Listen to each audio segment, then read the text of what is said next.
And just to make this point, how far into Facebook did it actually become a company? I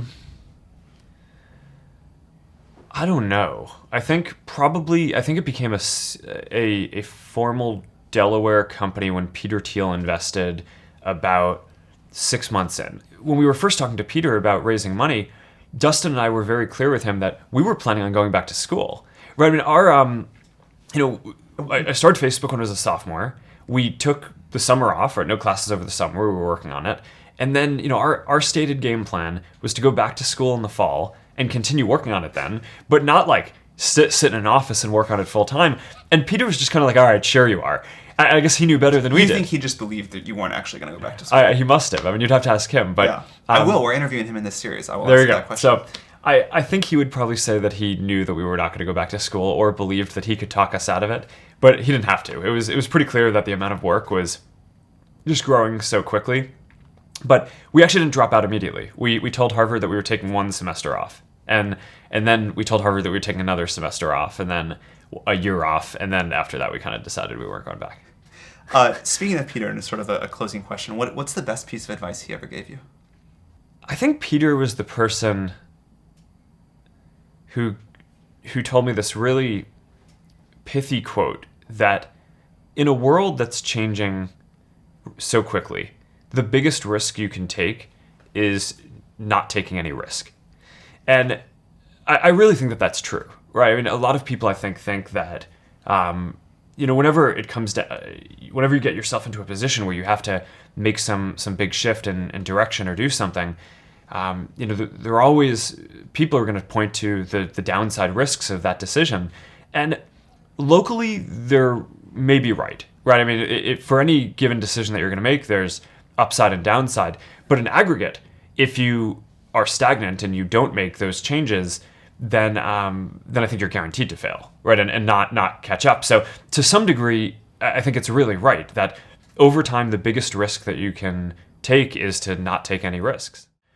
Another thing that I think Facebook has done exceptionally well is hiring. And I always tell founders that this is the thing you have to get good at.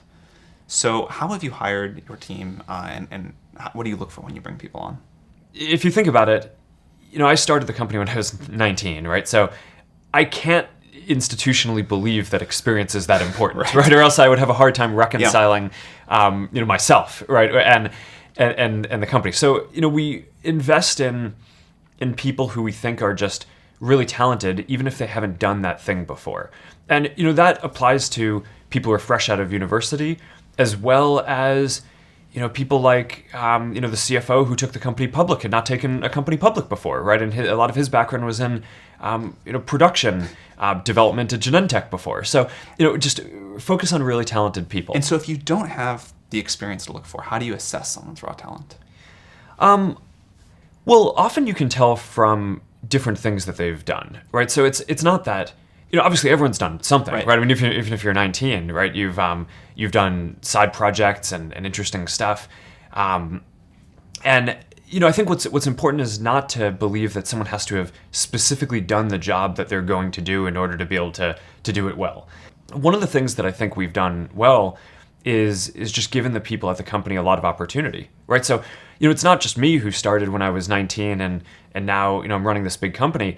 There were a number of people who joined who were, people I did problem sets with at Harvard, or they dropped out of Stanford, or, different programs who have grown with the company over this long period of time. And, one of the things that I'm the most proud of is we have about 12 different product groups at the company. And all of the people who are running them, with the exception of one, did not join the company running a product group or reporting to me. That's amazing. And the one exception is David Marcus, who was the CEO of a $50 billion public company. So, so I'm pretty happy that he's on board, and having him run a product group, I think, is a pretty big coup too. But literally, none of them started off reporting to me. They all start off in different roles. Some were engineers, some were data analysts, some were product managers, and they've all grown. But I think what happens is, people see that you create opportunities for people, and that also, I think, keeps the best people engaged and makes the best people want to come work at your company because they feel like, oh, I'm going to get those kind of opportunities too.